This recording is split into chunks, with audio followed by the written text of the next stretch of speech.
Okay. Good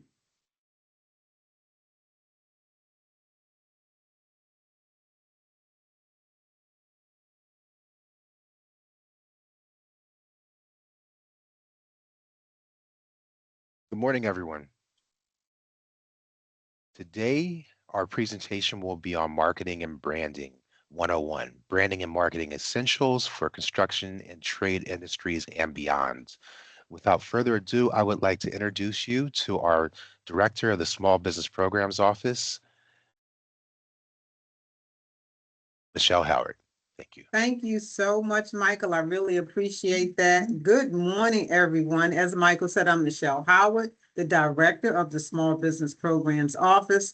This morning, I want to bring you greetings from our General Manager, Mr. Randy Clark, and our Senior VP and Chief Procurement Officer, Ms. Fifi Magosi. So thank you so much for participating today in WMATA Small Business Programs Outreach Marketing and Branding 101, Branding and Marketing Essentials for Construction and Trade Industries, and by beyond. It is beyond you're anticipating today. And the person who will be giving this for us today is Madea Brown. So we're really, really excited to have her back here doing this awesome presentation with Metro. This presentation is in collaboration with our partners at the DC Small Business Development Center Network at Howard University. So at WMATA, your participation is key, and we encourage all businesses to get certified with WMATA. We do have 5 small business programs that you can be certified in, both federal and non-federal programs. Always remember, we are definitely open for business, and we want you to be a part of our contracting opportunities. We are your Metro, the way forward. Also, please make sure, put all of your questions in the chat. I'll repeat, put all of your questions in the chat. Also, remember to fill out our surveys that will be sent to you after the presentation. These surveys are so important for us. They help us to plan programs and events that can benefit or support your business's development and growth. So please make sure you fill those out and put all questions in the chat. Thank you again for attending, and I hope that you enjoy this amazing session by Madea. Mr. Charles Mott, oh my gosh, he is my partner for many, many years, and I thank him. He is from the DC Small Business Development Center at Howard University in Washington, DC. He is currently the Associate Director there with both administrative and business counseling responsibilities. Charles has over 40 years, everyone, in the defense and management consulting industry with large and small firms in management and team leader capacities. He has over 30 years of experience and knowledge in small business management and leadership and management as a business owner, an employee, and business counselor, and a consultant with small firms. Charles has a certificate in project management from the University of California Extension, Berkeley, an MBA in new ventures and small business management as well. He is a certified project management professional, his PMP, with the Project Management Institute, PMI. I want to welcome my friend Charles, who is going to introduce to you our presenter today, and I'm so excited to hear about this. Come on board, Charles. Thank you so much, Michelle. First I want to say thank you so much for this collaboration with Metro that we've had over the past several years. It's been a great collaboration. I think we've brought some great speakers and content to small businesses for both of our organizations. Yes. And for many of the speakers, it's been a call to action to have them move their business forward. So again, appreciate that collaboration with Metro. As Michelle said, I'm the Associate Director with the DC Small Business Development Center at Howard University. We are a partially grant-funded program between partially funded by the SBA and partially funded by Howard University. We're one of 63 networks across the country that provides small business consultation that is free of charge.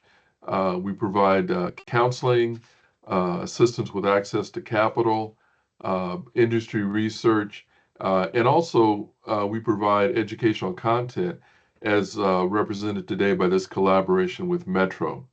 Today, I have the pleasure of introducing our speaker today, Ms. Madia Brown. She's been a long time friend of the DC Small Business Development Center and a new friend to Metro today.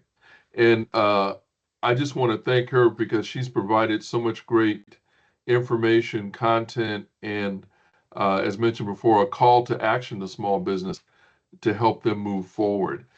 I'm going to read a portion of her bio. Her bio is very extensive, but I wanted to read a few points from her bio that I think really echo about her influence in the community and her impact.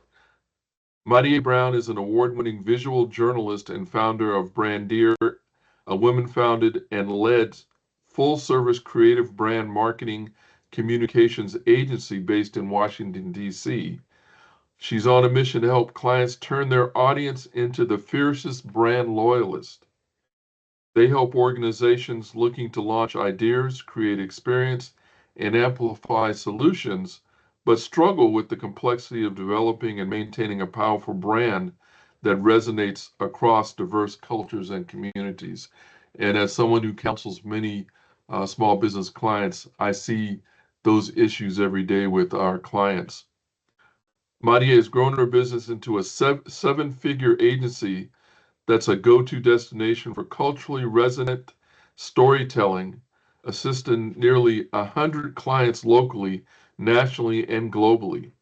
Some of Brandeer's clients include Johns Hopkins, Sibley Memorial Hospital, Children's National Hospital, global consulting firms like McKinsey, and over 20 DC government agencies, not to mention the small businesses that she also assists. Most recently, she's been recognized as Small Business of the Year by the DC Chamber of Commerce and as a top 100 MBE. And recently, she's also been awarded the recognition as one of the Washington Business Journal's 2023 40 and Under honorees, a DC Mayor 2024 Women of Excellence awardee, and a Modern Luxury DC 2024 Power Player. I don't want to take any more time because I want you to experience Madia and the content she's going to provide. So at this point, I'm going to turn it over to her. Thank you, Madia.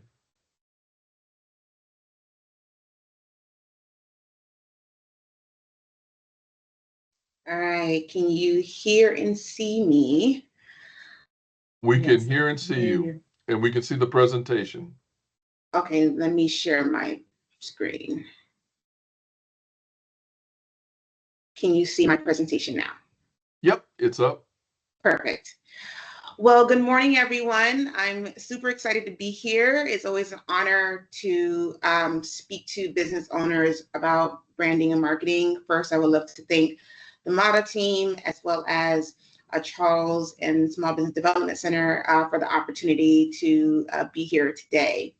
So I'm really excited about this conversation. This is one of my favorite sessions to give because I always like to just kind of level set around what marketing and branding really is for small businesses.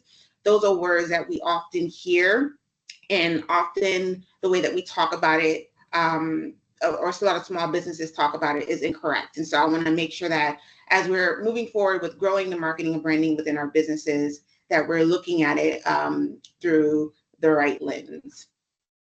So Charles has already kind of given a quick overview of who I am, but I basically started my agency as a passion project while I was working as a visual journalist for the Washington Post. And since then, I've worked on over 2,500 plus branding and marketing projects. And like Charles mentioned, have worked with nearly over 100 clients locally, nationally, and internationally. And then, of course, our agency have been awarded and recognized for the work that we do. But my passion really is to help businesses really understand how to leverage their brand and marketing to increase the growth of their business. So today we're going to talk about a few different topics. The objective of today is really to understand the importance of branding and marketing in the construction and trade industries. And we'll look at it in multiple different ways. First, as I mentioned, really defining the difference between marketing and branding and making sure that that's clear. Leaning into the importance of understanding your target audiences. One of the things that I've learned through my many years of working with small businesses is that a lot of times if they're struggling with their marketing and branding is usually because they're really struggling with understanding who their customers really are. And not just from a macro level, but from a micro level, because that's where you're really able to connect with them and in a way that they see value in what you're providing. The other thing we're going to talk about is the customer journey. And so the customer journey, we'll talk more about that, but it's really about how do you get your customers from knowing that you exist as an option to actually buying from you, and then also how do you create loyalty with them? Because at the end of the day, that's really at the heart of what branding is about. And then really kind of talk about next steps. It's going to be a lot of information, some things that you've probably already heard before, some things that will be a refresher, some things will be new, some things will be a reminder of things that you may need to anchor in on as it relates to your business. But all the information will be very important and applicable to what you're working on and how you can move forward. So I always like to start by kind of anchoring and centering the conversation. Why is branding and marketing important in the construction industry? And so lots of times when people talk about branding and marketing is usually from the lens of promotion. How do I get the word out? How do I attract more customers? But branding and marketing really gets to adds a lot of key value to your business that you might not even be thinking about.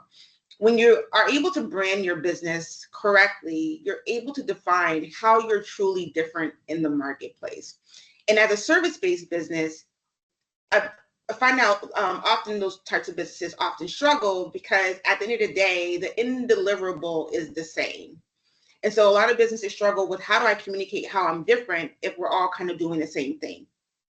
And that's really what branding comes in, because branding it forces you to kind of sit down and really examine how are you doing what you do differently, because your differentiation is really not in the what you do, but it's in the how you do it differently. So it might be your team, it might be the materials, it might be your process. All those things really makes up the differentiating factor. Those things become kind of like your fingerprint, right?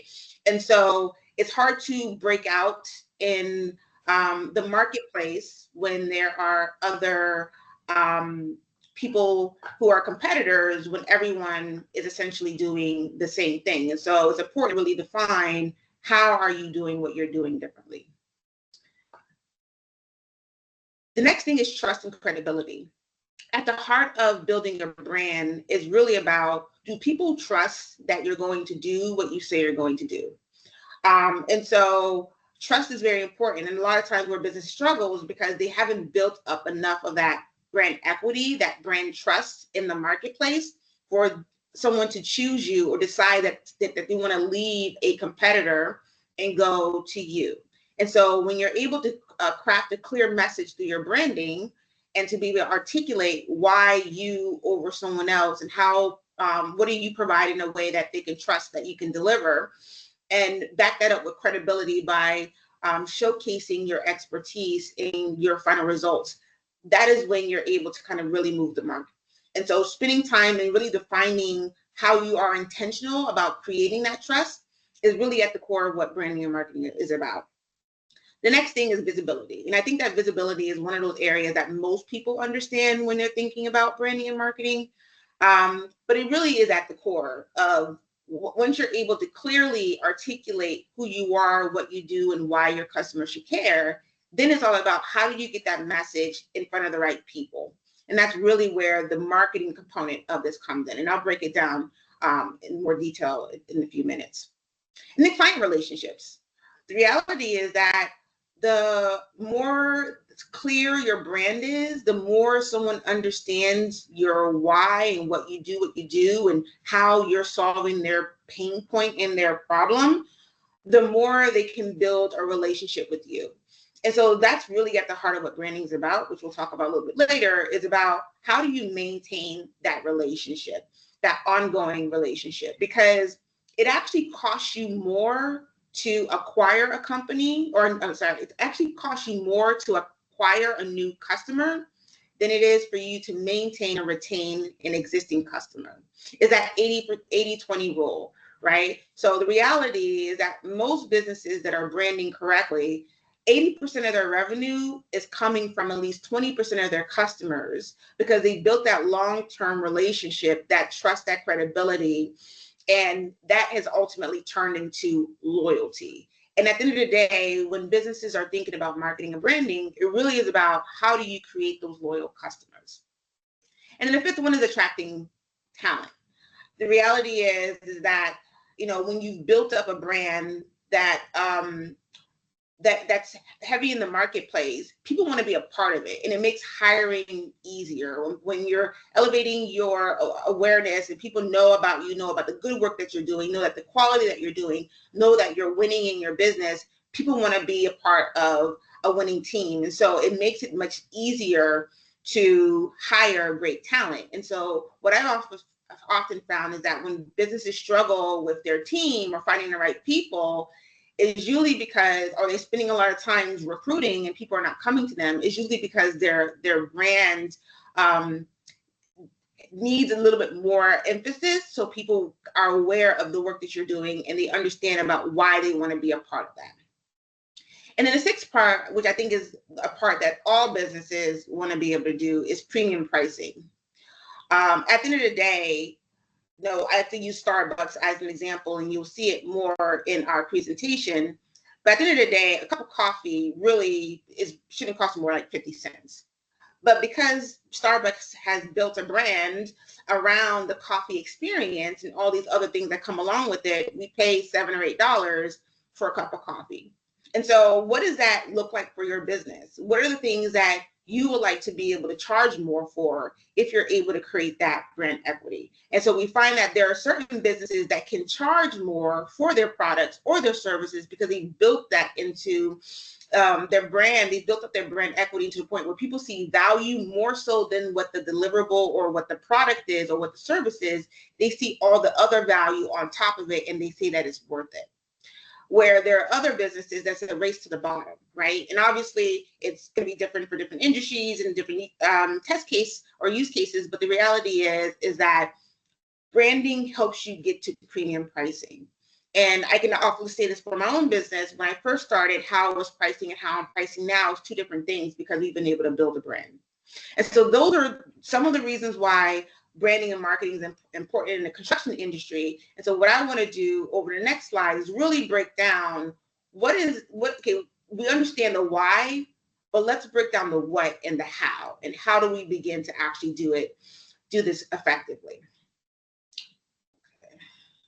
So branding versus marketing. So I'm going to take you back to school a little bit and break down the 5 Ps. So some of you may have heard of this, some of you may not have heard about this, but the 5 Ps of marketing really are kind of the 5 key components of building or executing marketing. And we want to make sure that we are understanding this because sometimes we conflate marketing with branding. So the 5 Ps of marketing really is about the product or the service. What is it that you're selling? Be very clear on what you're delivering to your customer is at the core of understanding what you're marketing. The other part is the price. What are you selling it for? Are you selling it at the right price? A lot of times when businesses struggle, it's usually because they haven't built up enough brand equity to charge the price that they feel like it's worth, right? And so when their marketing their issue isn't necessarily a marketing or a promotional problem, is because they haven't priced it they haven't priced their services correctly for the value that they're communicating to the market. The next is people. Are you selling it to the right people? And so this is where understanding who your customers are and what they care about, and the value that you're providing comes in. And this is in the middle, because it's really at the heart of everything that you do. It's at the heart of marketing and branding. Then it's the place. Are you selling it in the right place, right? And so whether that's online, in person, etc., you've heard of the term location, location, location. Are you going to the right places to provide your product and service?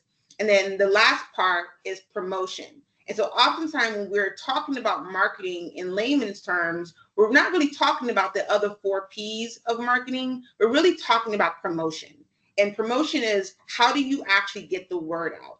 How do you get your message in front of the right audience? And how are you, saying the right things with the right creative, and saying it in a way that people would actually stop, pay attention, and care?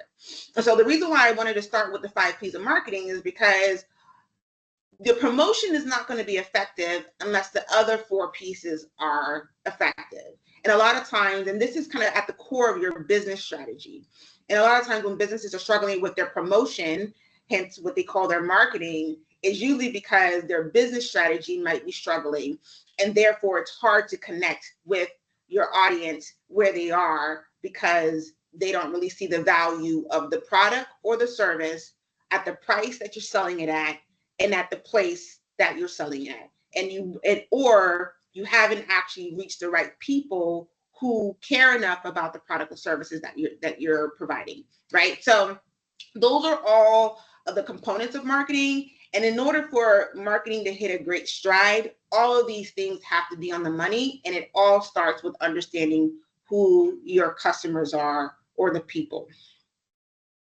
So let's break this down even further. So when we're thinking about the difference between marketing and branding, as I mentioned, there's kind of like every business should have three key strategies. And so the business strategy gets back to, what do you do to make money? Those are the first 4 parts of the 4 P's, right? Then the brand strategy lays on top of the business strategy. Because once you're clear on who your audience is, what the product is, what price you're selling it for, and where you're selling it, then your brand is really about, how do you build a connection with your audience to care about what you're selling to make money? And so that's really about communicating the why. It's telling that story of the value that you provide.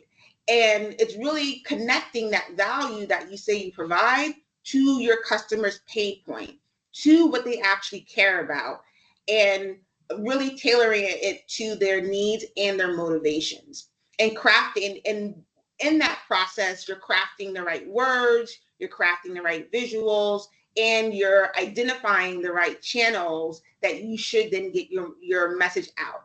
And then that's where the other component of marketing, the promotional part lays on top of your branding.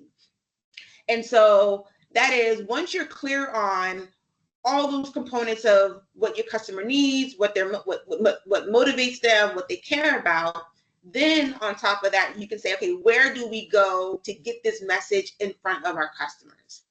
So where a lot of businesses struggle with their branding and marketing is, first, a lot of them haven't taken the time to build that brand strategy layer, assuming that they have a strong business strategy.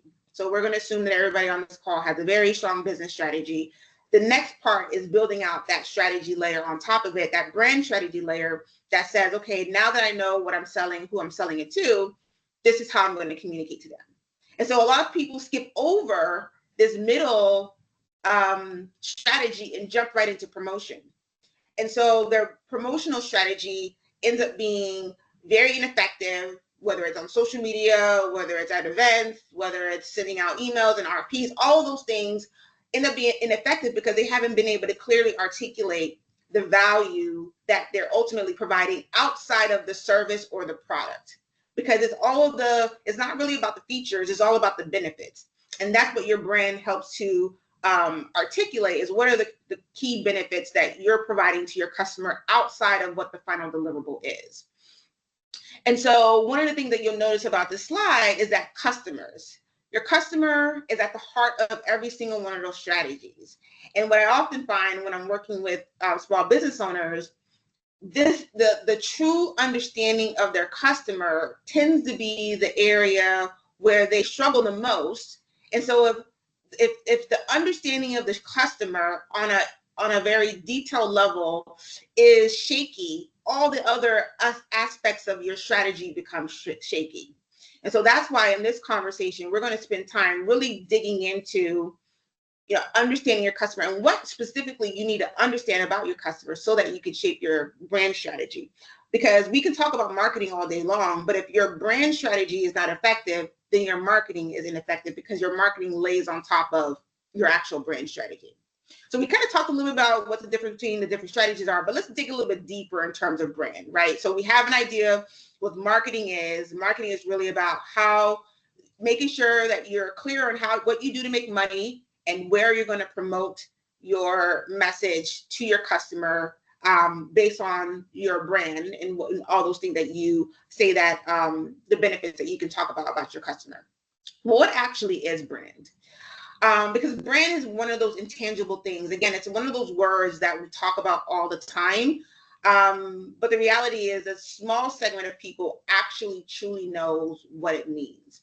And so I love this quote by Seth Godin. I'm not sure if you all have read his books, but he's kind of like the godfather of brand and marketing, more so brand. And I love this quote because it really gets to the heart of what a brand is.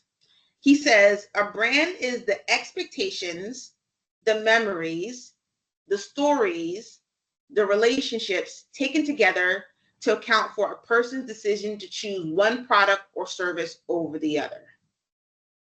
So I'm going to read it again. It's the expectations, it's the memories, it's the stories, and it's the relationships. And the reason why I like this quote is because nowhere in here do you see logos, do you see social media, do you see websites. And so oftentimes when we talk about brand, we end up boiling brand to very simplistic terms that doesn't really get to the heart of what a brand really is. So what is a brand? So we talked about trust and credibility. So your brand is really about setting, meeting, and exceeding expectations. When you set, meet, and exceed expectations, you create credibility, you create trust. Now, take a moment to think back to an experience that you had, whether it's at a restaurant, whether it's at a store, whether it's somewhere else.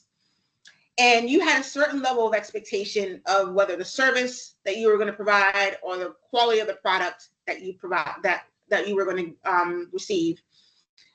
And after you received it, the experience did not meet your expectations. So what happens when that experience does not meet your expectations? It creates bad memories, right? So, somebody asks you, have you eaten at so-and-so restaurant? You're like, oh, girl, let me tell you.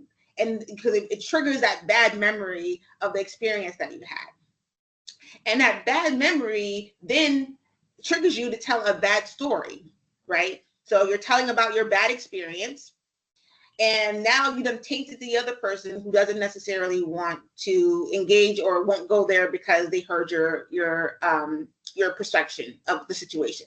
And based on that one experience, it then changed your relationship with that brand, right? So you may not go there anymore. And now you're telling everybody else not to go there anymore, right?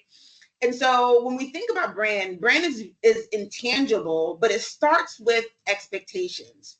And so the reality is that your brand lives in the mind of your customers. You might have your own perception of what the brand is, but at the end of the day, your customers own the idea of your brand.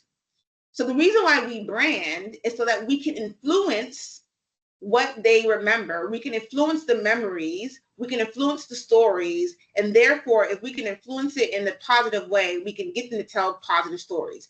That is why word of mouth marketing is so effective. It's your number one is your number one tactic for creating brand awareness and to really garnering potential customers.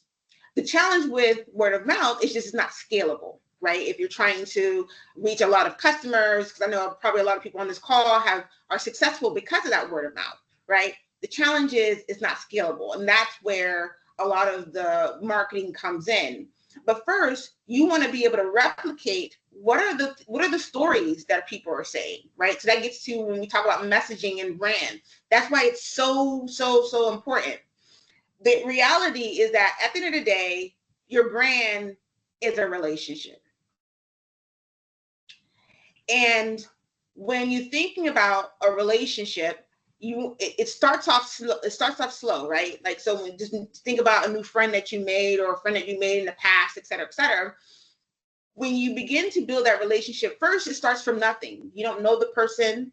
There's something about that person that stands out that might make you want to know them, get to know them, right? So when it comes down to branding, the very first step in branding is to stand out, because you're in a sea in the market of all these different competitors. And so the real question is, how are you going to stand out on the marketplace? That's what we talked about, differentiation, being very clear on how you communicate what you do differently.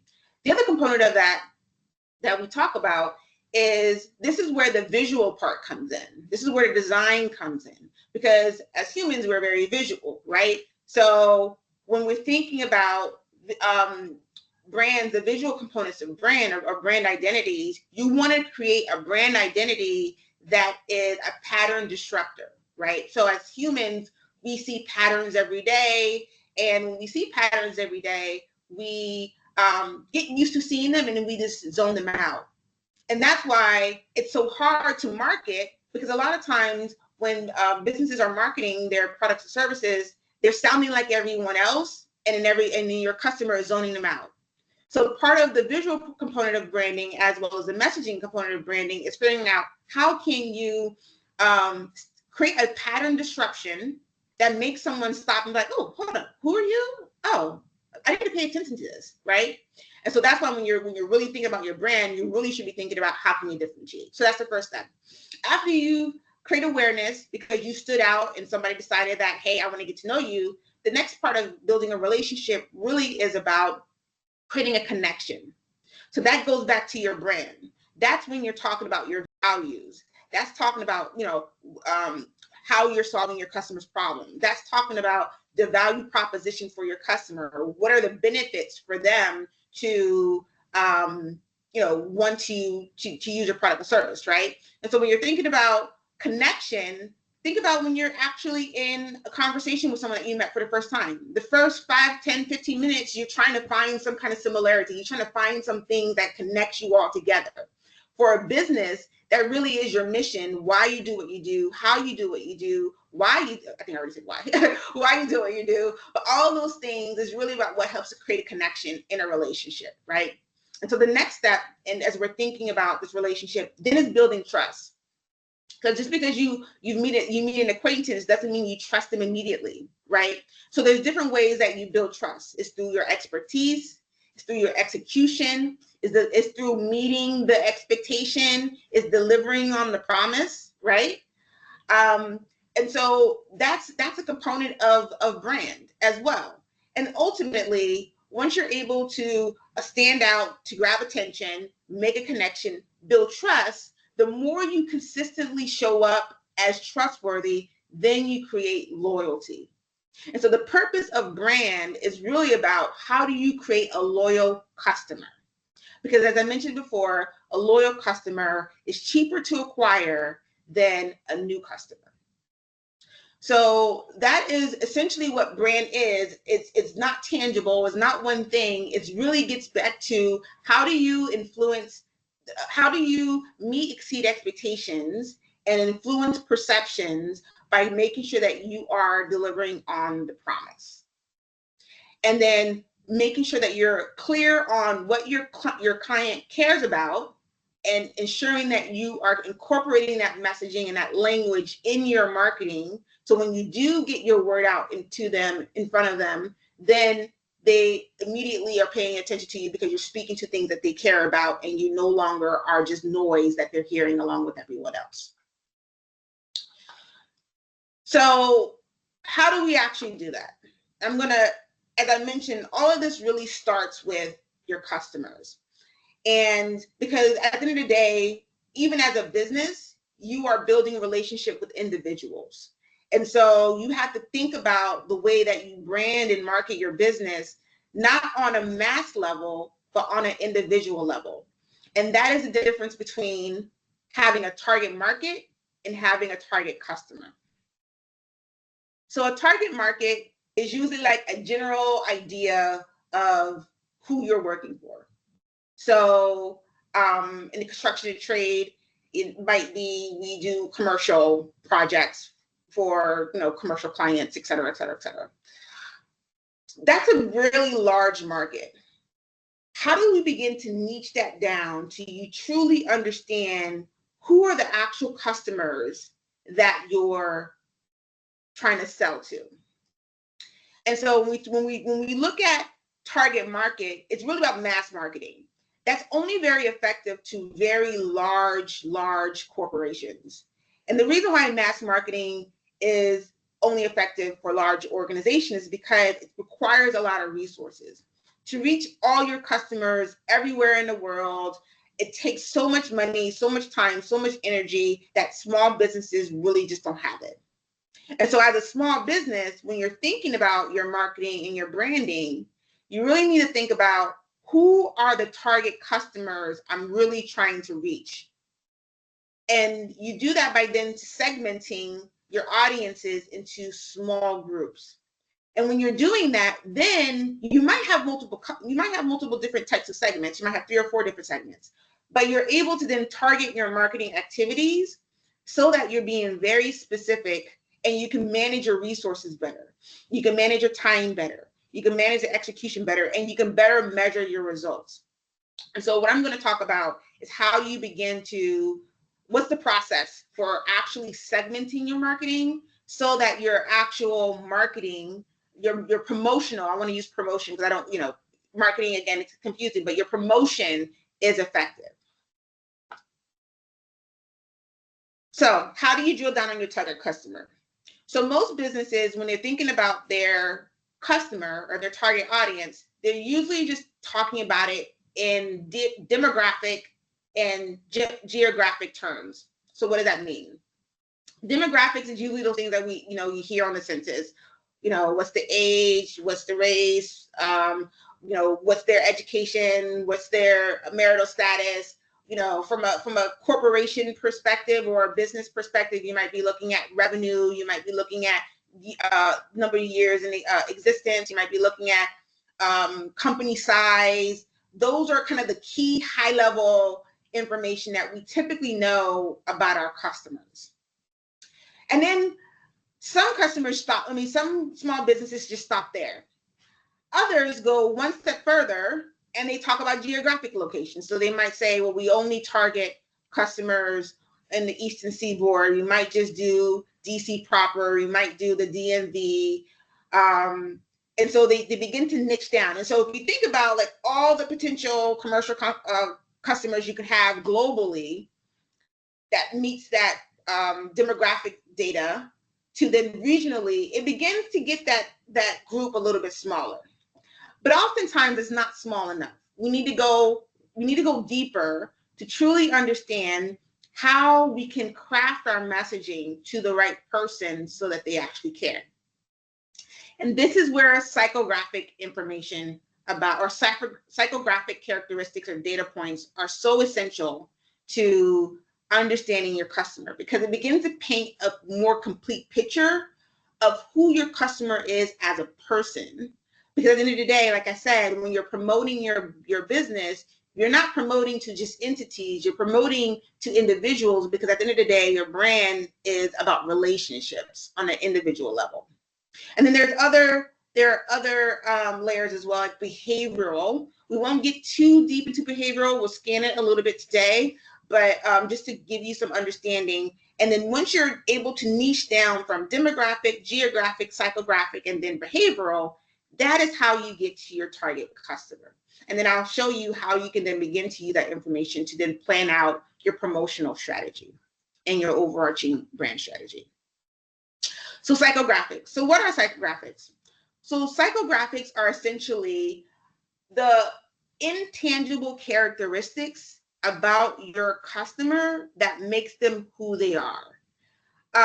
And those intangible data points are so important because it begins to shape the motivations, the things that people care about, all those things that I said that are important to brand.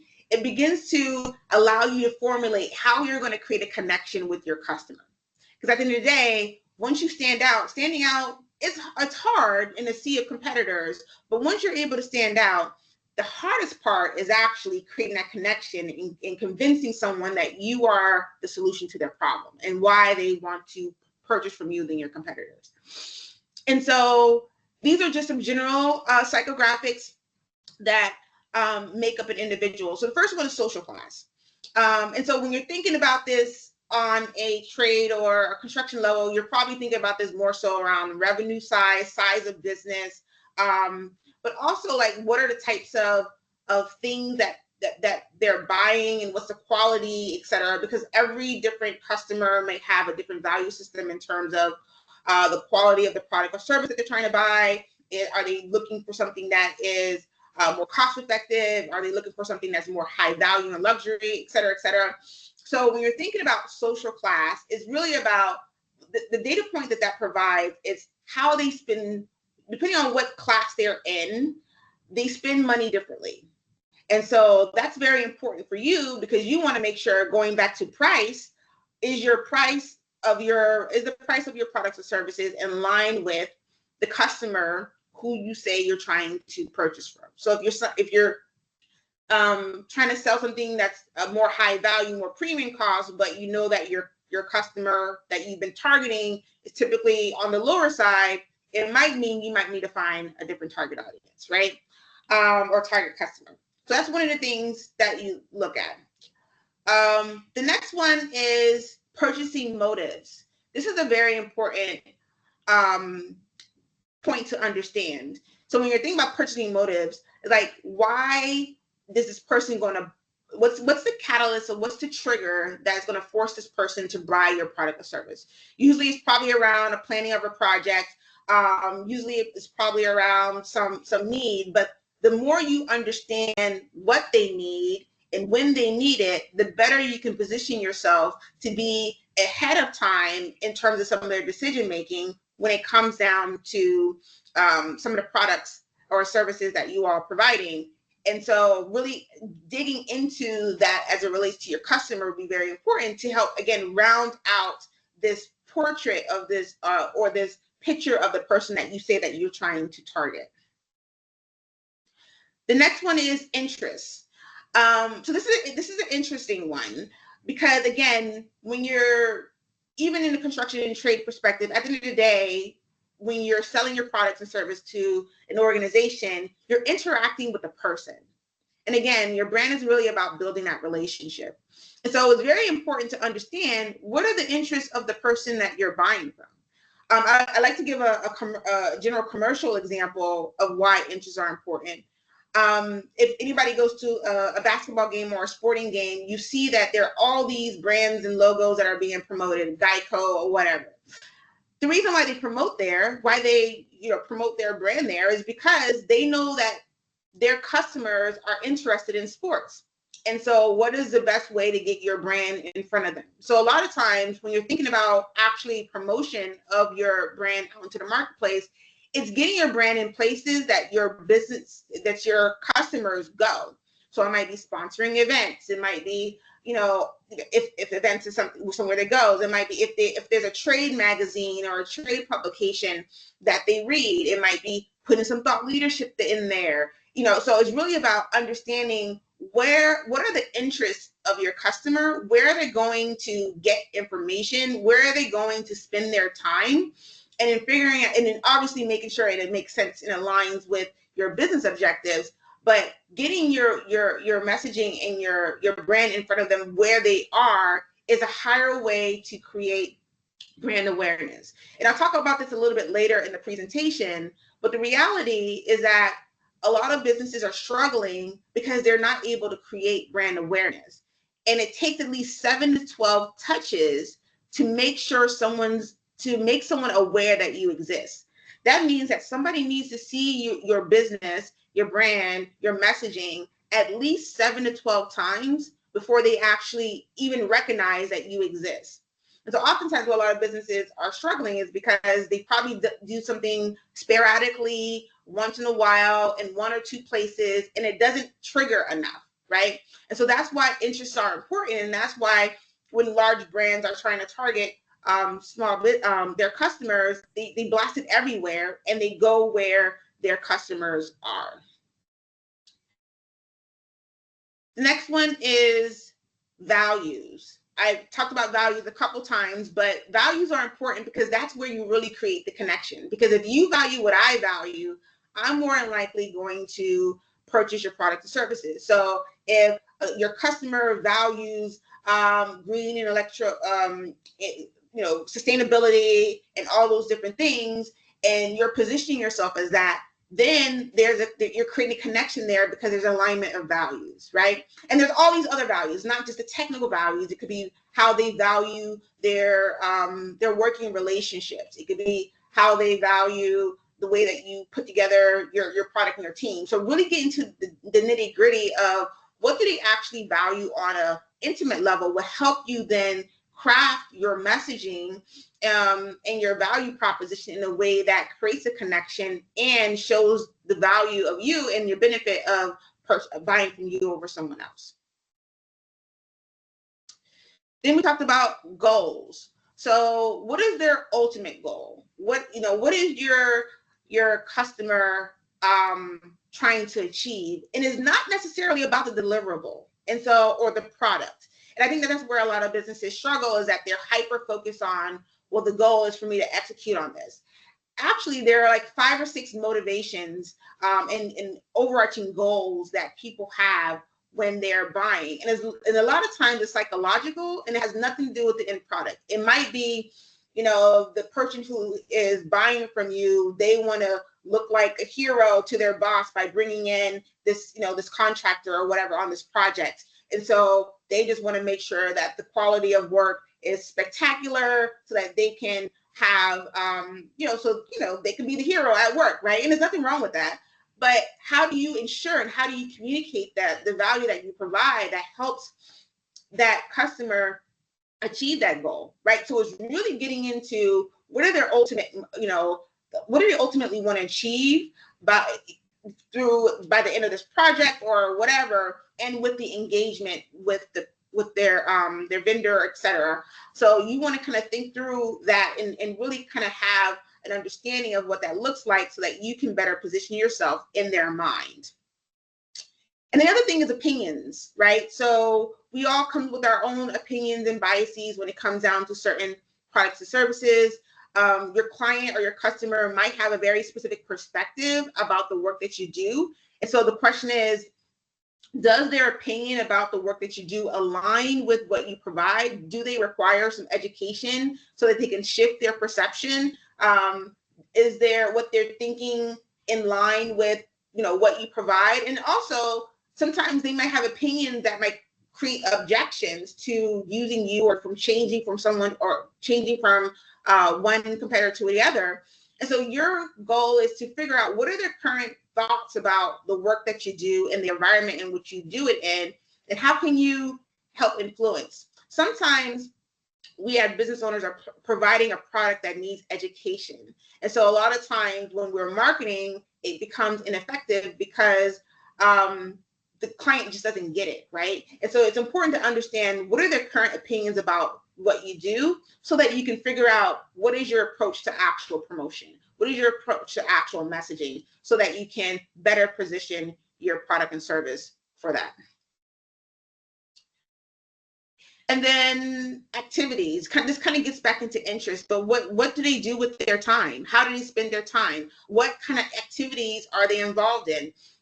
Are they, from an organizational perspective, are they going to certain conferences? Are they reading certain, blogs and newspapers? Are they on certain social media platforms? That information is important because it helps, again, with the marketing part, because your marketing is how do you get your word out in front of your customers. But it also helps with positioning, right? To make sure that you're in the right place. So at the end of the day, the goal is to make sure that you're top of mind when your customer is thinking about, hey, I have this problem. Let me think about company XYZ to solve it. And so that's why it's important to really get into the nitty-gritty of this information, because then it helps to paint a more complete picture of who your customer is. And so now when you're thinking about your promotional strategy, you know the right words to say that's anchored in your brand. You know where to promote because you know where your customers are, and you know what to say because you know what they care about.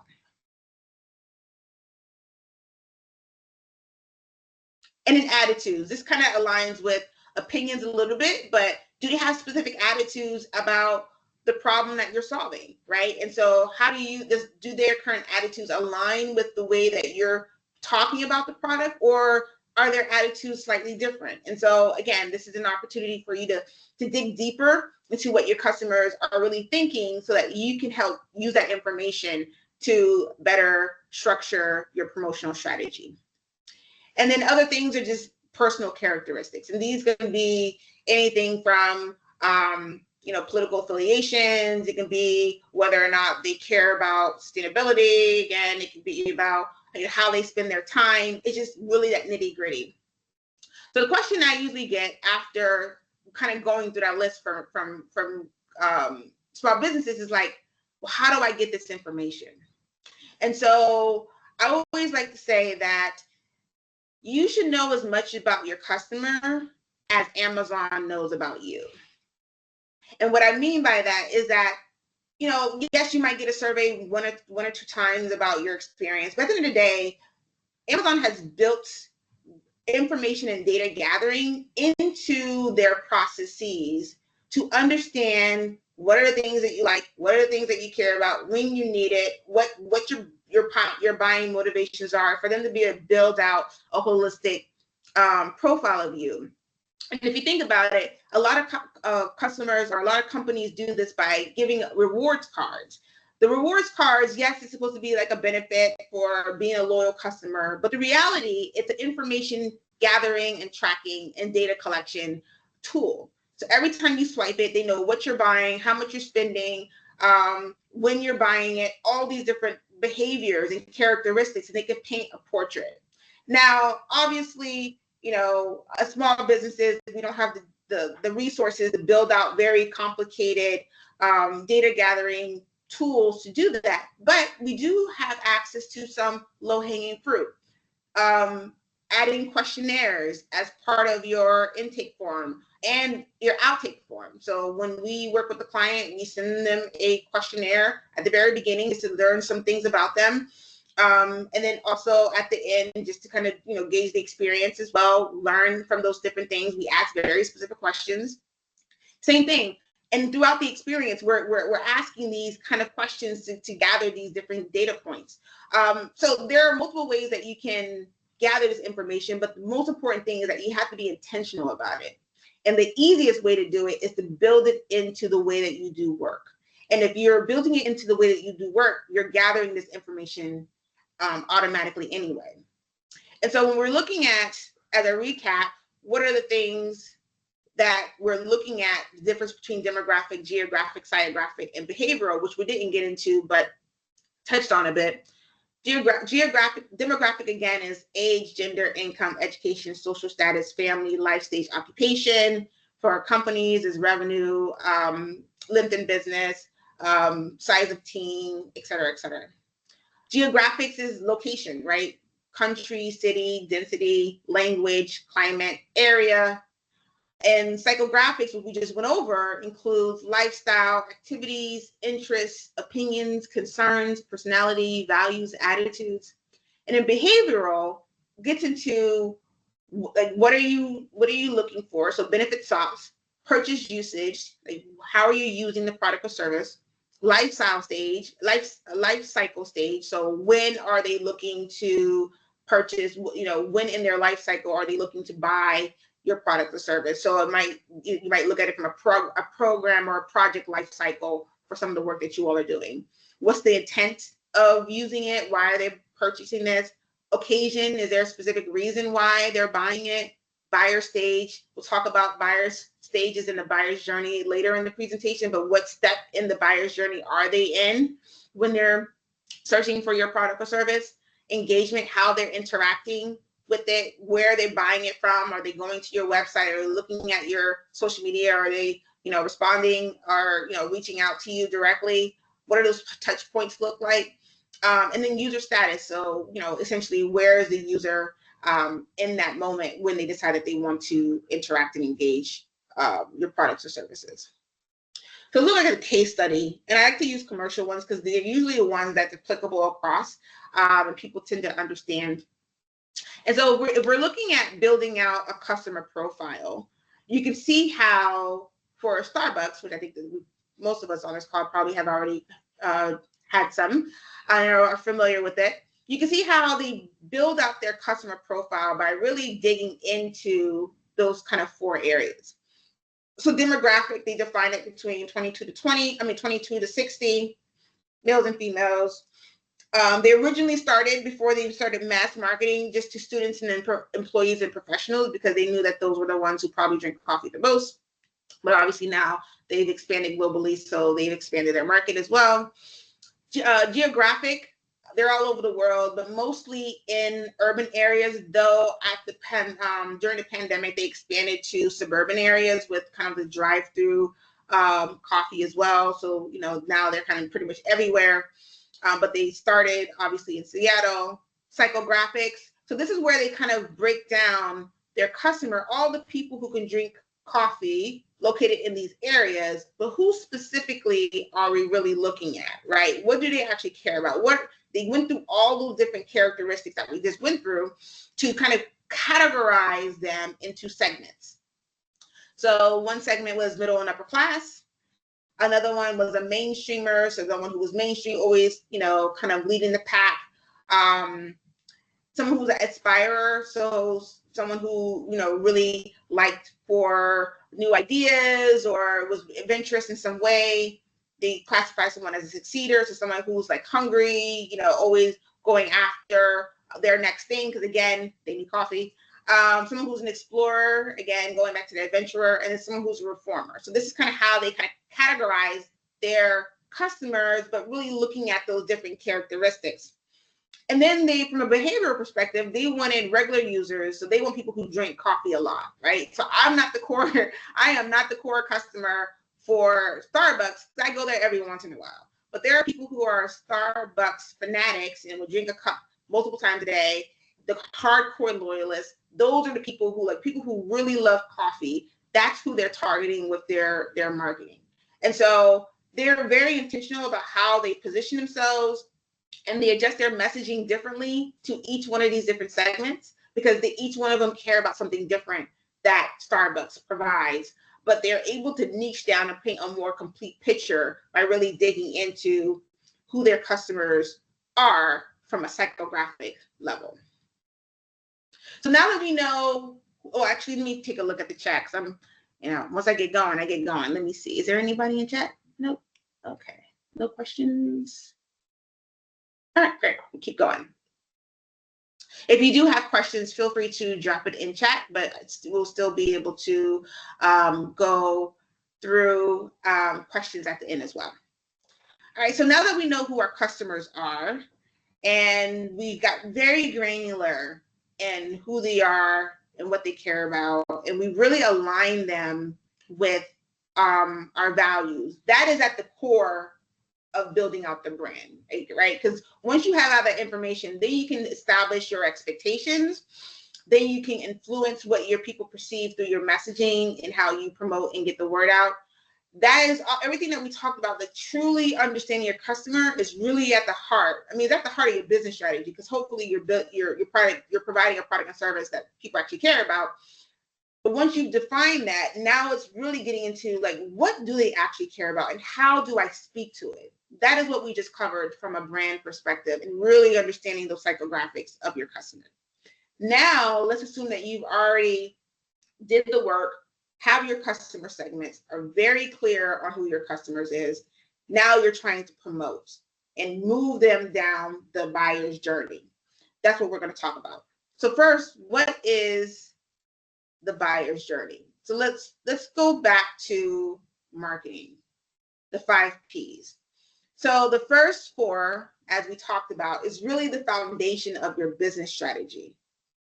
This one here, the promotion, which we often call marketing, but it's really promotion, is what you're doing to get the word out about your offerings, who you are, what you do, and why your customers should care. And the goal is to get your message in front of your audience where they are, which goes back to why it's important to know what their interests are, what their activities are, all the things that they care about, because that is where you're going to get your message in front of them. And so when you're thinking about promotion, it's really about promoting the right things at the right time. And it's important. And one way that we used to talk about how we do this is the buyer journey. So the buyer's journey, and some of you may have heard of it, some of you may not have heard of it, but it's a really important tool in marketing. You probably heard of funnels. The whole idea behind building out a funnel is really about moving people through each of the different stages. And for those people who are not aware of what a funnel is, a marketing funnel is essentially targeted to each different stage of your customer, with the idea that the funnel is open at the top and it gets narrower. And that when you're promoting your brand, you're promoting it, even though it's segmented, you're kind of getting the message out to everyone in that segment in a very consistent way. But of those people that you get your message out to, only a small segment, a percentage of that, will actually be interested or consider you for as a solution to their problem. And so your goal is to move them from awareness to consideration to purchase. But again, the goal of branding is never just to stop at purchase. The goal of branding is really to get to loyalty, because that is where you get a repeat customer, and that's where you get more value from that customer than to get a new one. It's actually more expensive to get a new customer than it is to retain a loyal one. And the reason why, it gets back to what I said before, it takes at least 7 to 12 times before somebody even knows that you exist. So that's a lot of energy, a lot of money, a lot of resources in promotion to get your brand visible, let alone to actually move them down the journey. But if they already know about you and you're continuing to add value and you continue to be trustworthy and you continue to be credible, they'll come back. So let's talk about what the buyer's journey is. I kind of gave an overview, but it's really about how do you move your customer down to loyalty. And again, the first step is awareness. And a lot of businesses get stuck in this kind of purgatory, right? Actually, the step before awareness is unawareness, right? So a lot of businesses kind of get stuck in the unawareness, and they're really trying to get to awareness. So my first advice for businesses who are struggling with unawareness is to examine how effective, going back to what we talked about in terms of understanding your customer, how effective are you at understanding those pain points, those values, those motivations, those interests, all those things that we talked about your customer, and formulating that into a compelling message that makes them stop and say, hey, you can be the solution to my problem. The next step in that is examining whether or not how you show up in the marketplace is communicating trust and credibility. For a lot of businesses, that's a struggle. Many of them don't. And so from there, it's like, if people don't trust and have credibility just by looking at you, because we make decisions, I think it takes 7 to 11 seconds before someone would decide to do business with you or not. And that's just visual. That doesn't have to do with messaging, right? So looking at how you show up in the marketplace through the visual brand, making sure that your messaging is aligned with what your customers care about. And if you do those two things, if you're doing those two things well and great, and you're still struggling, it's really about how consistent are you in getting your brand in front of people on a consistent basis? And have you done it at least 7 to 12 times to that one customer that you're looking for? Now, remember, 7 to 12 times only mean that, hey, oh, I know that you exist. It doesn't necessarily mean that I actually want to buy from you. That gets to the next step. That is consideration. So consideration is when there's some interaction with your business that indicates that your customer actually might think about buying from you. And I say might think about buying from you because they know that you exist. They kind of know what you do. I might be examining whether or not you can be a good solution, but I'm not convinced yet. This is where the work comes. This is where you're talking, you have testimonials, you have social proof. This is where you're showing your work, your output. This is where you're really, speaking to the pain point and talking about the benefits and how you've done it, and building up that credibility and speaking to the pain point of your actual customer to say, hey, I'm aware of the pain point that you have, and this is how we're solving it. And the pain point is usually outside of just a deliverable. It's always more than just what the end product or service is, right? So you can speak to that underlying thing. That is where they're like, oh, you know what? I'll give you a chance, right? And so this is where the real work goes. And again, because you got to make sure that they know that you exist, and they feel like there's some level of credibility and trust there. And then you have to then prove that credibility and trust to then gets them to purchase. Now, as business owners, we're really excited about the purchase. There's money on the table, but as we all know, it's easy to get the money. It's harder to keep the money, and that's where brand experience comes in. That's where, going back to Seth Godin's definition of branding, it really gets into what are the expectations? Are you meeting those expectations through the service, right? So the service is the process of delivering the product or service. If you are meeting and exceeding the expectation through how your customer interacts with your brand based on the expectations that you set, then more than likely they'll move to loyalty. If not, more than likely you'll lose them at service, and then you have to start the process all over again. And so when you're thinking about the branding and the role that it plays in this buyer's journey, your brand is important because if you're doing it right, you're creating a level of pattern disruption that creates awareness, and you're saying the right things to the right people in the right place, and they see it enough so that when they have a problem, they automatically are thinking that you are the solution.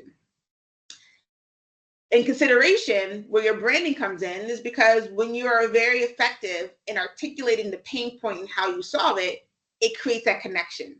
It creates that understanding from your customer that you could potentially be the person that solves their problem, and they're going to, choose you over someone else. And so it's very important from a brand perspective to make sure that you are communicating the right things at this stage, but more importantly, communicating it in the right place. And so that's where the promotion comes in, right? Like, people talk about social media all the time, and I have a whole tirade about that.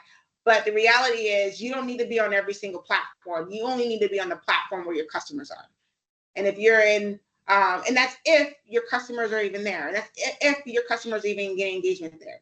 People discount events, but we understand that networking is a form of marketing or a form of promotion, right? So just understanding where are your customers and how do you get your message in front of them where they are. That is the consideration stage, and that's where brand layer is in. Purchase is just purchase, because again, hey, yay, we got some money. But then service and loyalty, service where your brand comes in, comes out to that brand experience, making sure that all of your touch points help to leave the right perception and help create the right perception and leave the right mark, so that your customers can then go and tell great stories, have great memories, tell great stories, and build great relationships, what ultimately gets to loyalty, right? So that is how, if you're thinking about the way that your marketing and branding is layered, it really helps take your customer through the journey. Where a lot of businesses struggle is that they assume that they put content out or they put something out one time and they say, oh, marketing doesn't work because nobody responded. But the reality is, at each one of these different stages, you're seeing something different. And what I mean by saying something different, not that the messaging or the core of the messaging change, but how you talk to and what you say to your customer should change. So you can't use the same promotional materials that you're using at awareness in consideration. And you can't use the same one in consideration into loyalty. So you're speaking to different needs at this point. Because the awareness is really, they just need to know that you exist and why you exist and what you care about. Consideration is really proving why you're the one for them. And then loyalty is all about continuing to talk about the benefits and the ways that you're continuing to add value to them as a dedicated and loyal customer. So that is the other buyer's journey is the traditional buyer's journey. But the reality is that with the prevalence of technology and all these different touch points, the journey is expanding. So I'm going to show you two additional journeys and ways to kind of think about, and again, you have to think about how this is applicable to your business in terms of how you take your customer down. But the modern customer journey kind of is in that same alignment with the traditional buyer's journey, where there's awareness. Previously, the next stage it was called consideration, but it's a findability. How findable is your business? And as you are thinking about that findability, how are you building your reputation to get to purchase? And from purchase, how do you ensure that you turn that brand experience into an advocate, right? So let's look at how they're thinking about awareness. When we're thinking about promotion, this is where your social media comes in, social search advertising comes in, email marketing, text messaging, loyalty program, YouTube videos, television, billboards, advertising, newspapers, magazines, radio, word of mouth, all of that's considered into, those are all the tools needed to build awareness. And again, it will be very specific to your company, your audience, where they are. That's why you wouldn't do all these things. You would tailor it to what you know about your customer, what they care about, where their interests are, where their activities are. It's all about tailoring, right? But these are all the things that people typically use to create awareness. And what I like to go back here, because you see all the different things, all the different tactics. It's a lot. And just remember, you have to do at least 7 to 12 times to even get them to realize that you even exist. And so this is the reason why a lot of businesses live in the purgatory of unawareness, because of the resources that require to really get to your customers. And that's why getting a new customer is always so expensive, because if you're doing it right, you're really leveraging multiple different channels. So how can you make this applicable to you as a small business? You don't have to do all the channels. You have to be really specific on where is your ideal target customer getting those information. What are the top channels they care about, and focus your energy on that. And make sure that within the 1 or 2 channels you do choose, you're at least touching 12 times. And then, making sure that you're being very targeted in what you're using. What we find that a lot of small businesses struggle is that they're spreading their resources thin and they're not seeing any impact. And so you want to make sure that you're being very targeted in what channels you're using, and you're only leaning into those channels that your customers are looking for information. And then the next step is findability. So findability is, when I search for you on Google or whatever, do you come up? If in your business in your industry, there's a directory that most of your customers go to. Are you on it? Are you listed high? So those are the things that you want to focus on when you're looking for searchability. Obviously, having a social presence is helpful, because oftentimes your social media plays into the SEO, which is evolving to, I think it's like AEO, or AIEO, or something like that, for artificial intelligence research. But I digress. Essentially, you want to make sure that when people are looking for you, whether it's on your website, whether it's in a directory, whether it's through your social, they can find you. And more importantly, that each one of those places is telling a very consistent story. And that's where I feel like a lot of businesses struggle, is because the story is not just verbal or written or oral, it's also visual. Does your brand look the same at for every single touch point that somebody would encounter your business? Are you using the same fonts, the same colors? Is it interesting enough where it's a pattern disruptor? Is it clean enough where it builds and brings credibility and trust, right? Through the initial first 7 to 12 seconds of looking at it. Those are all things that are very important to think about. Then the next step is reputation. So this is where, again, they kind of put awareness and findability would technically be awareness in the previous slide, and reputation is considered kind of consideration. But essentially, that is where you are providing your thought leadership, talking about what makes you different and how you execute your product or service. And it's really about leaning into blogs, articles, being featured in press, winning awards, word of mouth, getting testimonials, social proof, all those different things, examples, case studies, all of those things help to build your reputation. And so if you want to spend time on content, those are the types of content you should really be building out, and then identifying those marketing channels that you can use to disseminate that message effectively. And then conversion. Again, this is the place that we love to be. It's the purchase, right? Where they're buying from. Is it online booking? Is it your website? Is it a salesperson? And making sure that each one of those experiences is frictionless. It's like, oh, wow, it's different than what they would expect by working with a competitor, right? And people miss out on the little things in terms of process that really can be a true differentiator from a brand perspective, even if you're providing the same product, right? And so how can you make the purchasing experience feel different and create a good memory that exceeds expectations, that then gets them to tell good stories about you? And then obviously delivering on the promise and building trust and credibility through execution. And then ultimately, you have an advocate who then can go out there, vouch for you, helps build your reputation.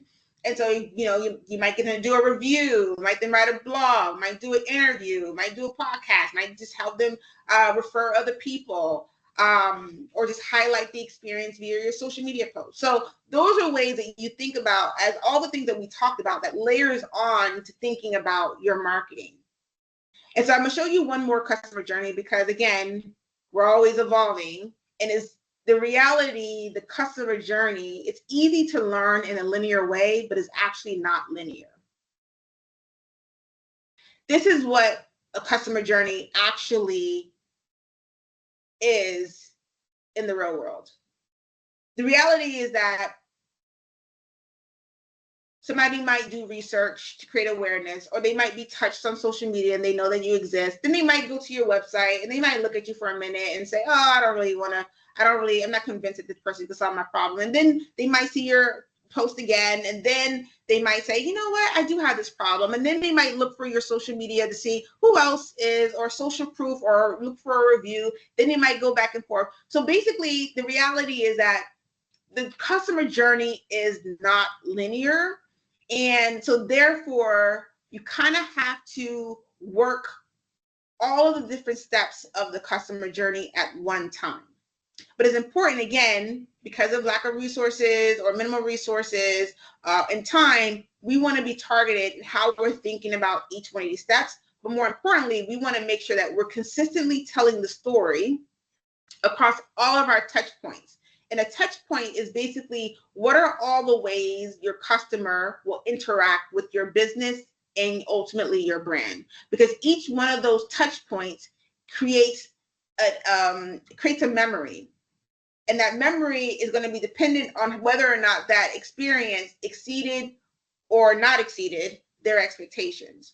And so when you're thinking about your entire brand and marketing and how they're interwoven, it's really about really thinking about how do you ensure that you're creating and defining a brand experience that's intentional.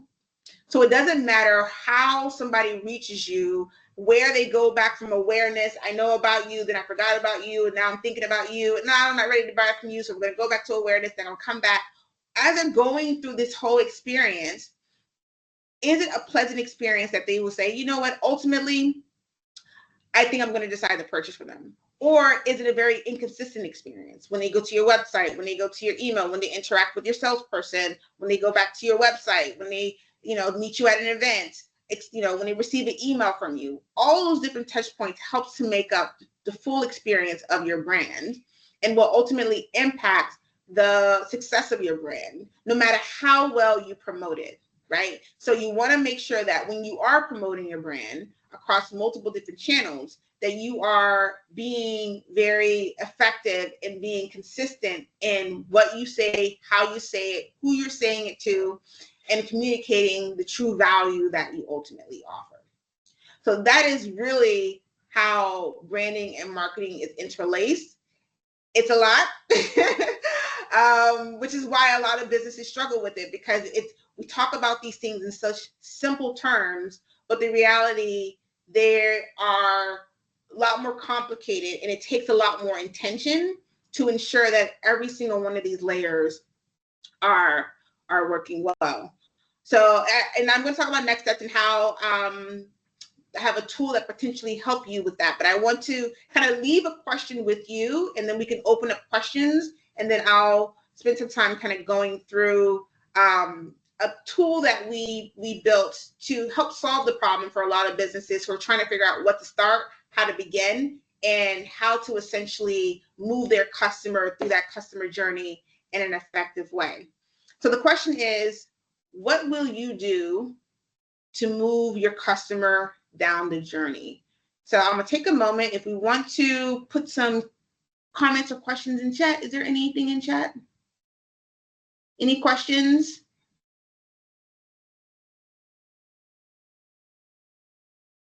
I haven't seen any just yet. I was looking at their comments, and there are people that was taking, having the AI notes being taken, but I haven't seen any questions as of yet.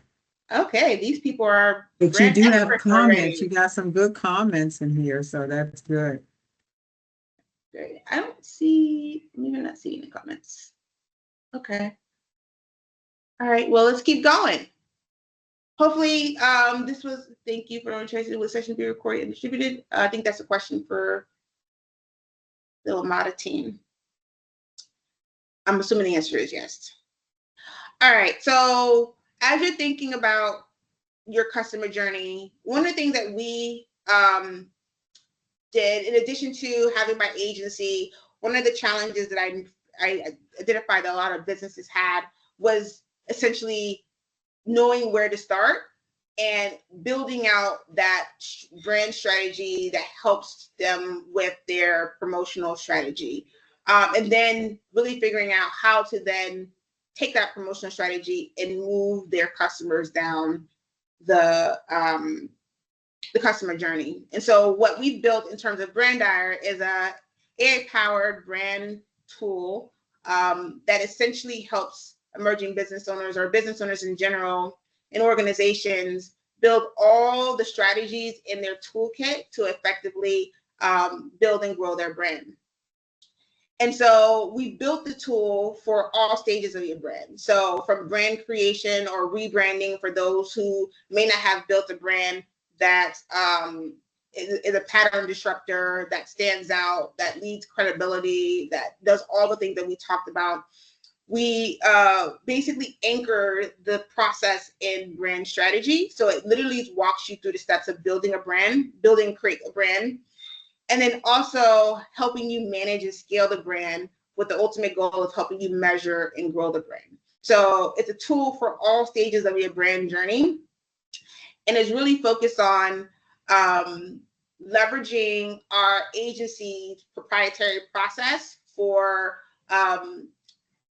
helping multi-million-dollar companies build out their brand from scratch. And so what we've done is we leveraged AI in a way that it allows you to build all the tools in your brand toolkit from one platform to total brand control, so that you can ensure that you have a consistent brand across all of your various touch points.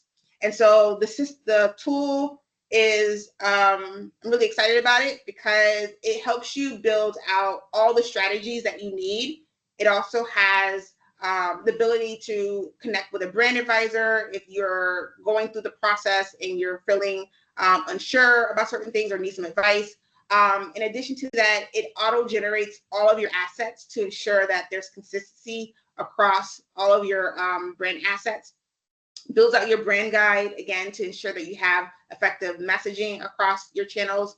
And then it also helps you plot out your touch points. So again, so you can define what are your actual, how are you actually interacting with your customers?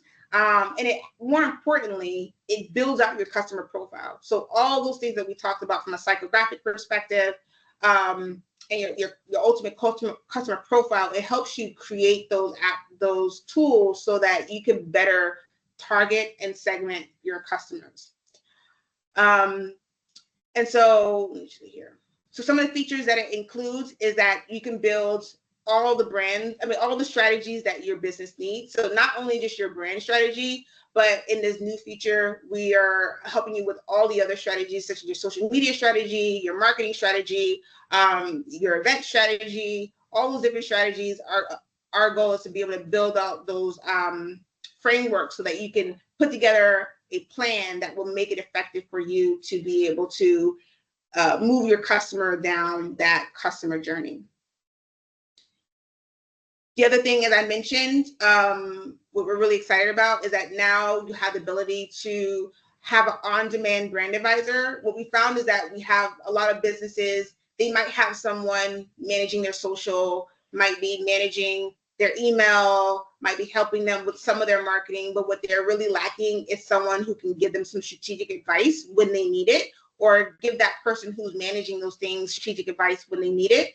So now you can have on-demand brand advisors as you need.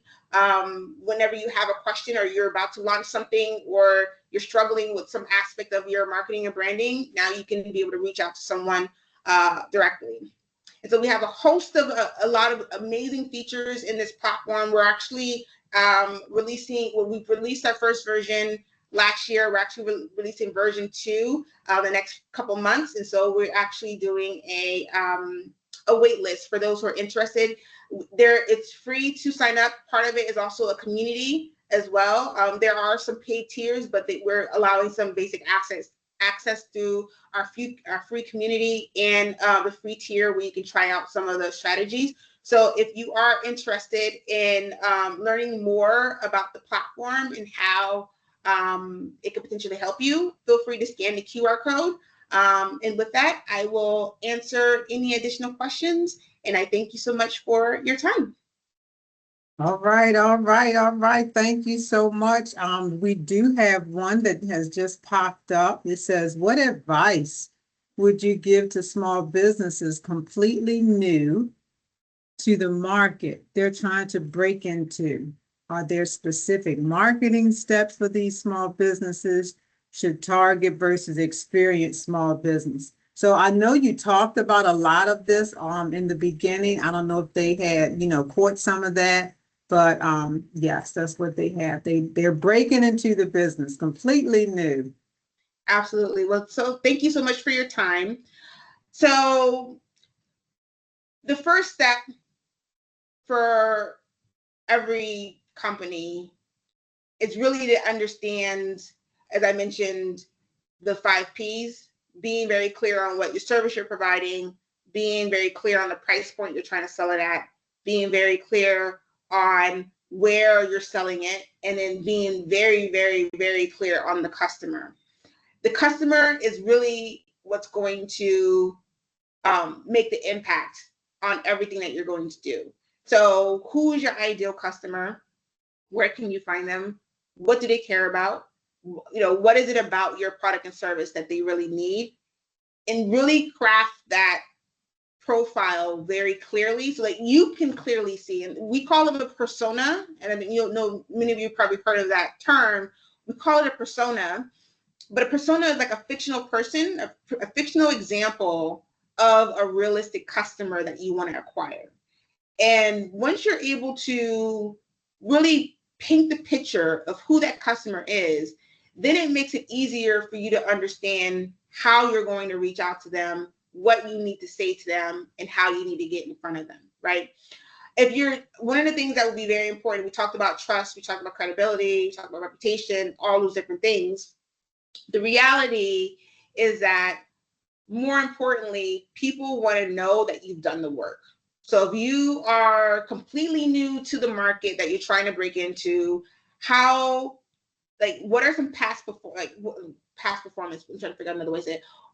Have you done any work at all in this space, or you're just like, I just want to try this. This is my first time doing it. Do you have any past experience doing the work, or it's like you've done the work before, but it's just a new market you're entering? I think that would help me better answer that question. Kayla, do you mind answering? Putting it in chat. You're still there? Yes, I think they're still here. Yes, meaning that, okay, meaning that you're just new, or yes, meaning that you have done some work, you're just breaking into the market? Because the way I would answer that question is different. So I will answer it for both ways. If you've never done any of the work in this space before, my goal, well, my recommendation would be to identify people you could partner with, that you could subcontract with, that you can work with them on a team, so that you can then get some experience to say that you've done the work for this very specific customer. Because at the end of the day, you can do all the branding that you want to do. People want to know that you've done the work. People want to know that you have the experience. And even if you're doing something new for the first time, they want to know that your background has, there's something about your background that has made this moment the right moment for you to do this work. That's where the brand story, the origin story, all that comes into the why you do it. But it's really about, I think shadowed work, but actually doing the work for the first time. So yeah, so I definitely think spending time building up your portfolio, they call it past performance, of the type of work that you want to do, is going to be the first step in being able to kind of break in the market. If you already have kind of past performance, and it's really about identifying how to get your brand in front of your customers, then it would go back to my advice around building out that profile, that persona, being very clear on who that customer is, and then finding those people. I know businesses that have done the exercise, like, oh, I already have a persona, or I already done my mission statement, or I already done my vision statement.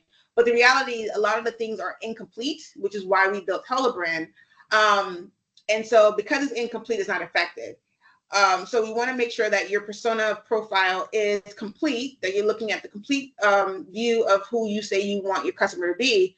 But the other part of that is actually making it actionable. So you want to make sure that you're actually, looking like, where to find this person. So, what organizations, what trade or associations, what conferences or whatever, and really start kind of hitting the ground and making your face known. The reality is face-to-face relationship building, because again, brand is about relationship building, is the strongest way to start, and is the cheapest way to start in terms of marketing and promoting your business. Then you follow up with the other channels, where your social, whatever, is, unless you have really great SEO, that search engine optimization, keywords, etc., it's very rare that a really small business, that somebody's going to just stumble on you on, through search or whatever, unless they're really looking for you and you've clearly defined your value proposition in a way where they're searching for keywords that you're using and they stumble on you. And because that's usually not the case for most small businesses, is really finding those people, getting in front of them, and putting together a strategy of how do you touch that person at least 7 to 12 times before, and just adding value in that stage before expecting that they're going to call you back or schedule a meeting or reach out to you, right? So that would be my initial recommendations. Hopefully that answered the question. If you have a clarifying one, I can answer it. Absolutely.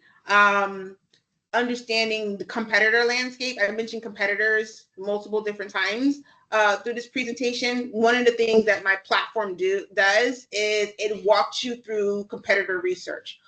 what I found is that a lot of business owners really don't understand how to do effective research on their competitors, and the thing that they're looking at doesn't really help them effectively because they're not looking at the right things that's actually going to help move the needle to help define differentiation. And so really understanding what about your competitors that you want to learn and how you can use that to your advantage is a core component of it.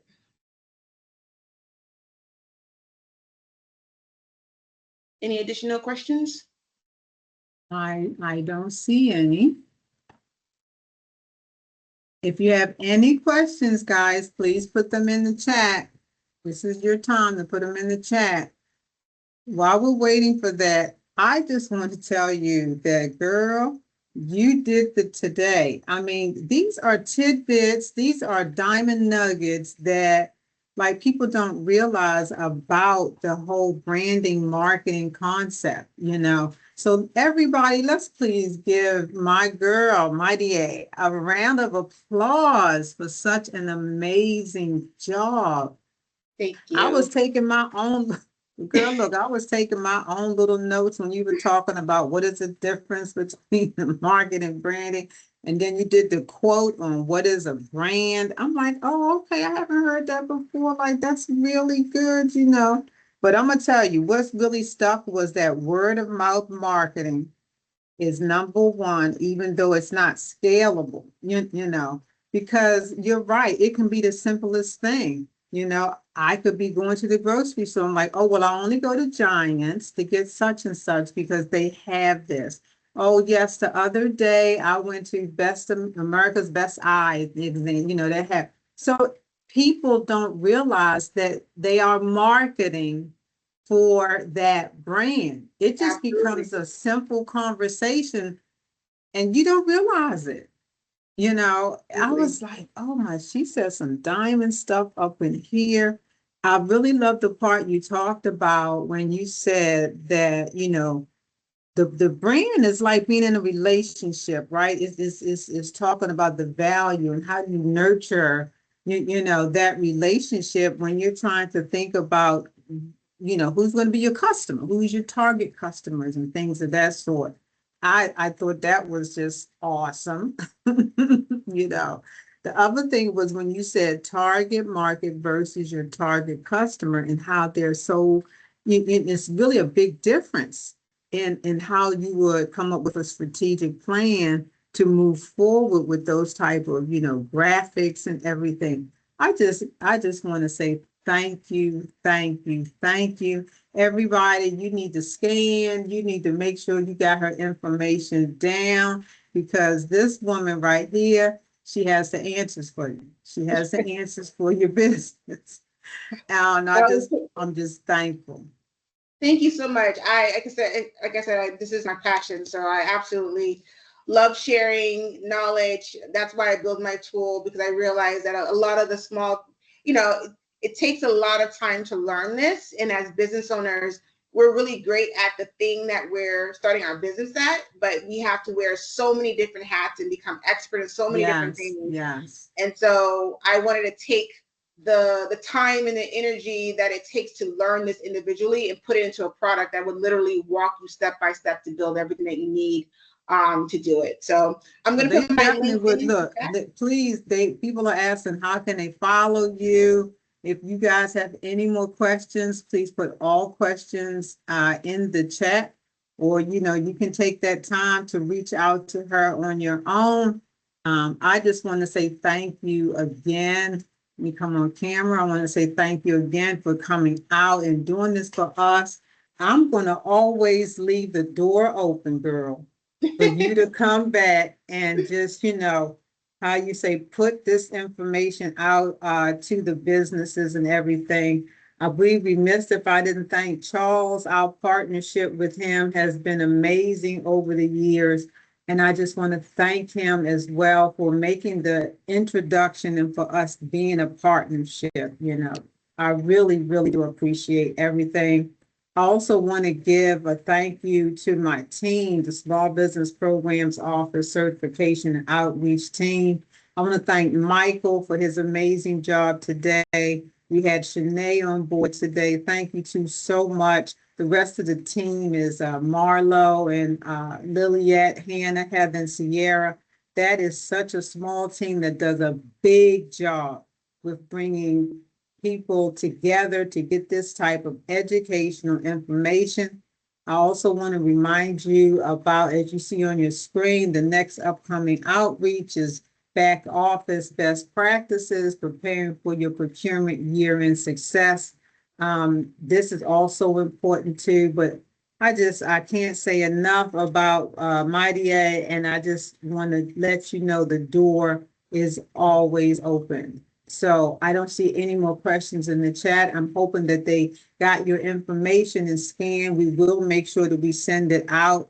Oh, wait, we have one more question, if you don't mind. It says, what's your opinion on marketeers who strictly rely on digital marketing? Is it smart for specific brands, or should marketing tactics be more whole? I'm not sure if I understand it. You might understand it better than I do. I think I understand. I think it's a good question. So let me see if I can rephrase it for those who may not understand the question. I think what you're asking is, there's digital marketing, but then there's also other components of marketing as well. Out of home billboards, other kind of advertising as well. And so what I'm hearing is digital marketing effective as a strategy, or should it be more holistic? The reality is, the reason why a lot of people lean to digital marketing, like social media advertising, or just organic native marketing, is because it tends to be cheaper from an expense perspective. Because when you're getting to other types of more traditional advertising, television, radio, billboards, out of home in general, those tend to be more expensive, which is why people lean to digital. The thing about digital marketing is that you can track conversions. So conversions is when someone actually buys, or an activity that somebody does to indicate that they're interested. So for example, if you're scrolling a Facebook feed and you see an ad, you might click on it. So you can track whether or not somebody clicks on it, and then you can track whether or not somebody actually purchases. So you can get more kind of data, some of that behavioral data that we talked about in terms of like segmenting. You can get a lot more of that information from digital, and it tends to be cheaper. There are times and benefits for other types of marketing. Obviously, as your budget scales, we didn't talk about budget, but the rule of thumb for marketing, especially if you're just starting out and you don't already have established brand equity, you should be putting away, or you should be spending at least 25% of your revenue on marketing. So that means for every dollar you bring in, 25 cents of it should be put away for marketing. And that's for actual advertising dollars. And it also could be for, paying for someone who actually is managing your marketing. And so when it comes down to, digital, it tends to be more inexpensive to get. But as your budget gets bigger and there's more opportunity, the goal would be to expand. And the reason why it goes back, and the reason why you typically see like big brands where they're launching a new product, you see it in the grocery store, you hear about it on the radio, you see it online, you see it in the newspaper. There's PR, press. We didn't talk about that. That's earned media. All of that's part of the ecosystem. So when you're really thinking about how you promote, you should be looking at marketing holistically and building out a holistic marketing strategy, which is what my tool helps you do. And what a lot of businesses don't have a lot of time and knowledge to do is to be able to build it out. But the way that you define which of those channels make the most sense goes back to your customer. Where can you find your customers, right? So if you are going to do out of home, you want to put out of home in places where your customer is going to see it. And it goes back to the part that I mentioned earlier about you need to have your brand in front of your customers at least 12 to 7 times, which is why you typically see on multiple different channels. So it was a long answer. The short answer is, if you're just starting off, digital advertising, digital marketing will probably be where you start first. But as you expand and you get more knowledge about your customers and you want to create a more holistic strategy where you're meeting them where they are, depending on what you're selling, then looking at other media other advertising opportunities will be, or marketing opportunities will be effective. My last comment on that is that, I think I just lost it. My last comment is when it comes down to digital marketing, it is more affordable than traditional marketing. However, it's not free and it's not cheap. So when people who are doing Facebook ads and people who are like, oh, I think I want to start doing ads on Facebook or Meta or whatever, they're spending at least $5,000. You have to spend at least $5,000 a month to see any kind of return. And that's assuming that you don't have any test data, that you haven't gathered any type of benchmarking to understand what your cost per click. And I'm getting very technical, but we didn't talk about this. I have it in my other speech about customer acquisition costs, and that might be something, maybe an opportunity to come back and share more about. But how do you effectively understand how much your marketing is costing your business and how is that impacting your bottom line? The reality is that unless you know what your customer acquisition cost is, which is the cost the cost for acquiring one customer, if you don't really know that, and it's not very low, you can be spending thousands and thousands of dollars in that. So yes, digital marketing and digital advertising can tend to be very much cheaper than traditional, but is not free and is not cheap. And the way that these social media platforms are set up, it's pay to play, which is why a lot of businesses are struggling with their social media outreach, their organic social media, because the algorithm has changed, because they're incentivizing actual posts of people who sponsor or pay for their posts. Those are getting viewed more than regular content. And I've solved for that in my platform as well, where we built out a community that helps to create awareness for small businesses when they're posting on social media. So if you're interested, definitely sign up. Very good, very good. So now, in closing, I hope everyone was able to learn some important information to help your business grow. That's why we have these sessions for you. Remember, we look forward to your applications coming in for certification. We look forward to seeing you on June 12th for our next back office best practices virtual presentation. And I hope that all of you have a great rest of your day. Take care, be safe, and remember, we are your Metro, the way forward. Thank you, everybody. Bye-bye. Thank you.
All right, you good? Did you stop the recording?